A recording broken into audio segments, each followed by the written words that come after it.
ఆంధ్రప్రదేశ్ రాష్ట్రంలో సంక్రాంతి పండుగ సందడి కనిపిస్తోంది. సంక్రాంతి పండుగకి ఏపీలో రాజకీయ పార్టీల హడావుడి, ఎన్నికల సన్నాహాలు కొట్టొచ్చినట్టు కనిపిస్తున్నాయి. ఒక పక్క పండగ వాతావరణంతో పాటు పొలిటికల్ హీట్ కూడా పెరిగిపోతోంది. ఇప్పటికే సంక్రాంతి పండుగకి ఏపీలోని అధికార YSR Congress party election song release చేసి దుమ్ము రేపుతోంది. మరోవైపు నేడు జనసేన పార్టీ ఎన్నికల ప్రచారానికి ఉపయోగించే పాటని రిలీజ్ చేశారు.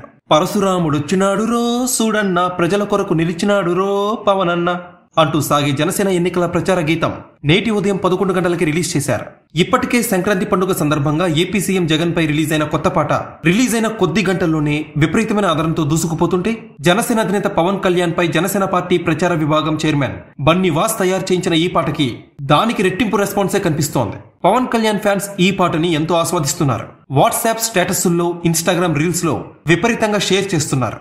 ఈసారి ఆంధ్రప్రదేశ్ రాష్ట్రంలో జరగబోతున్న ఎన్నికల్లో టీడీపీ, జనసేన కూటమిగా ఎన్నికలకు వెళ్తున్నాయి. ఈ క్రమంలో ఎన్నికల్లో విజయం సాధించేలా పవన్ కళ్యాణ్ ఎన్నికల ప్రచారానికి ఇప్పటి నుంచే శ్రీకారం చుట్టి ప్రజల్లోకి వెళ్తున్నారు.